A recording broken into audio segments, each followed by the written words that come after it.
Muy buenas tardes, maestro. En este momento vamos a explicar el tema que nos corresponde a nosotros, que es hablar acerca de los sindicatos de gremio. Pero antes de hablar acerca de los sindicatos de gremio, vamos a hablar un poco acerca de los sindicatos, de cómo nacen cada uno de ellos. En primer lugar, la base en la Constitución está en el artículo número 7, en el cual habla de que los habitantes de El Salvador tienen derecho a asociarse libremente, a reunirse pacíficamente y sin armas. Cualquier objeto lícito, nadie podrá ser obligado a pertenecer a una asociación. ¿Y de qué estamos hablando acá centralmente? Estamos hablando de la libertad de asociación. ¿Y qué es la libertad de asociación? Es la facultad que poseen las personas para constituir y participar en agrupaciones permanentes, cuya finalidad es la consecución de fines pacíficos, ilícitos, porque si es ilícito no se puede dar. Asimismo se configura como el derecho de crear asociaciones y establecer las condiciones necesarias para el desenvolvimiento de esta. Básicamente la libertad de asociación en materia laboral, estamos hablando que es la libertad de asociación que podemos traducir en la libertad sindical, la cual es entendida como la facultad que toda persona trabajadora tiene para constituir o formar parte de un sindicato. De la misma manera, formar sindicatos y ser parte de un sindicato sin autorización previa o no de ellos. Y esto de autoorganizarse, ¿para qué sirve? Para actuar independientemente en la defensa de los derechos o intereses profesionales que cada trabajador posee.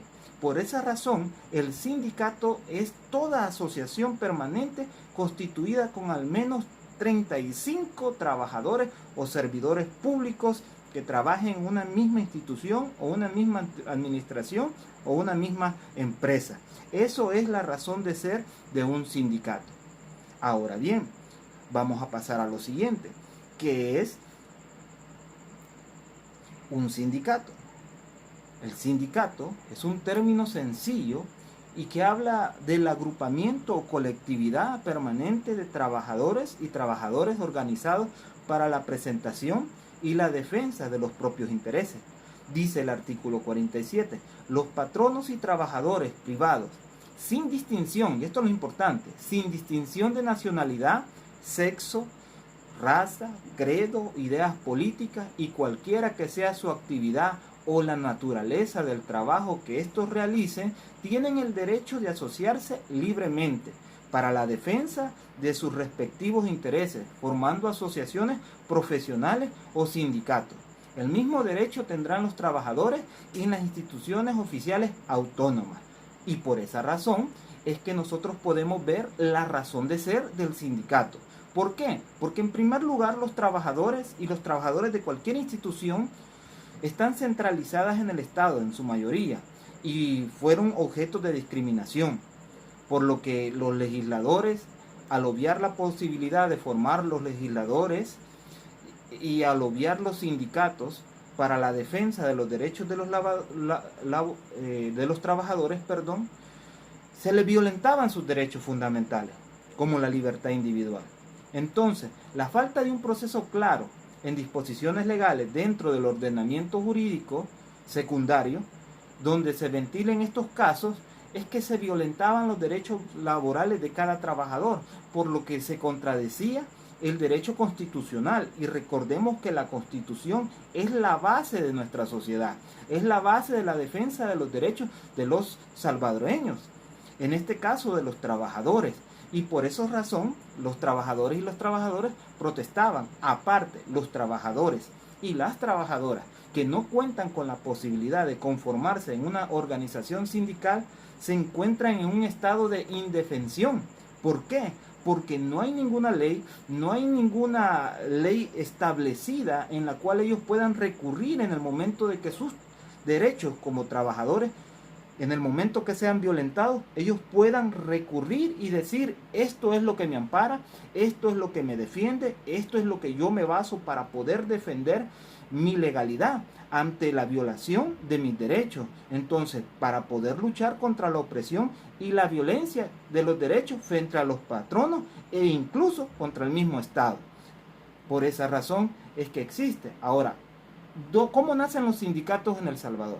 Bueno, la legalidad y el reconocimiento como fuerza importante de esta organización sindical fue efectiva allá por el año de 1950, en el cual existía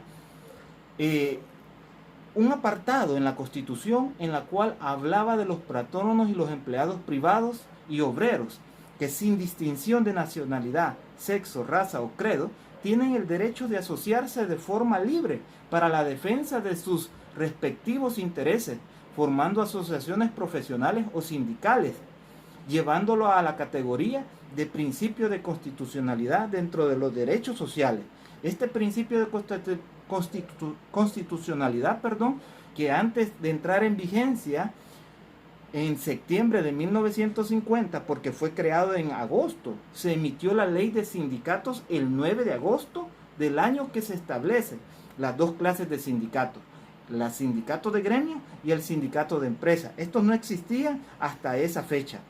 Por esa razón, podemos ver nosotros de que en 1951 se creó la ley de sindicatos, que reconoció al sindicato de gremio y sindicato de empresa, lo cual la sindicalización de la industria se mantuvo en la Constitución de 1962, y por esta razón se vuelve a reconocer los derechos de la asociación de los profesionales y los trabajadores y los patronos dentro de las empresas privadas, autónomas, semiautónomas y los mismos sindicatos. En 1963 aparece el primer Código de Trabajo, que se mantuvo hasta el año, óigalo bien, de 1982.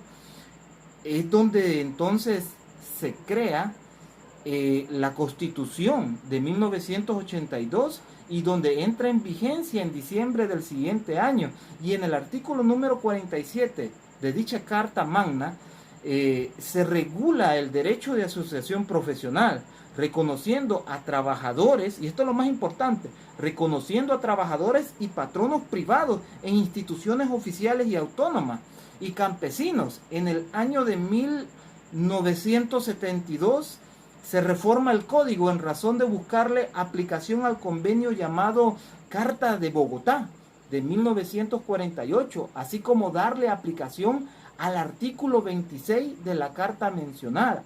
Ahora bien, ¿qué es lo que contempla esto? Contempla lo que son los tipos de sindicatos, y el primero de ellos, el cual es el tema que me corresponde hablar a mi persona, es el sindicato de gremio. Claro, existen sindicatos de empresa, sindicatos de industria, de empresas privadas y varias, y sindicatos de trabajadores independientes, pero en este caso voy a ahondar un poquito lo que es en el sindicato de gremio. No es muy complicado hablar de este tema porque todos los demás sindicatos siempre parten de la misma base. Ahora, una de las diferencias fundamentales entre el marco normativo de la libertad sindical en el Código del Trabajo y la Ley de Servicio Civil es que aquel reconoce distintos tipos de sindicatos, mientras que la Ley de Servicio Civil es la que regula a una sola estructura sindical. ¿Cuál es esta? Según los artículos 208 y 209 del Código de Trabajo, es que los tipos de sindicatos pueden constituirse en el sector privado o en las instituciones que se establecen. Ahora bien, el sindicato de gremio. En el artículo 209, el sindicato de gremio dice que está formado por trabajadores que ejercen una misma profesión, ya sea arte, oficio o especialidad, formado por personas trabajadoras que ejercen el mismo oficio, profesión o arte. Entonces, el sindicato de gremio, al igual que los demás sindicatos, está regido por el Código de Trabajo y la Ley de Servicio Civil. Recuerde de que tiene que cumplir los mismos requisitos, los cuales son poseer 35 miembros, también debe de poseer una acta constitutiva o de fundación. Y también esta acta debe de ser firmada por los fundadores. Es de esa manera en la cual nosotros podemos ver que el sindicato de gremio básicamente se refiere a los trabajadores que están ejerciendo una determinada labor. Le voy a poner un ejemplo. Le voy a colocar el ejemplo. Hace poco en la UTEC se dio una situación en la cual podemos explicar, en la cual las personas que daban la seguridad a los edificios hicieron una huelga. ¿Por qué razón hicieron huelga? Porque sus derechos para ellos y para el sindicato habían sido violentados, en los cuales ellos exigían de alguna manera un incremento en su salario por las actividades que realizaban, y al ver que sus derechos eran violentados, entonces acudieron al sindicato. Pero esto solamente afectó nada más a las personas que brindaban seguridad. Eso no tenía nada que ver con las personas que hacían limpieza. Esta no tenía nada que ver con los maestros que daban las clases. Simple y sencillamente afectó a un especial gremio, que era el gremio de los trabajadores que brindan la seguridad dentro del edificio. Entonces, de esa manera nosotros podemos identificar la razón de ser del gremio, del sindicato de gremio. Es el grupo de personas que realizan una determinada labor, similar cada uno de ellos. Así que agradezco su atención, maestro. Espero que esta información haya sido de valiosa ayuda para cada uno de ustedes. Muchas gracias.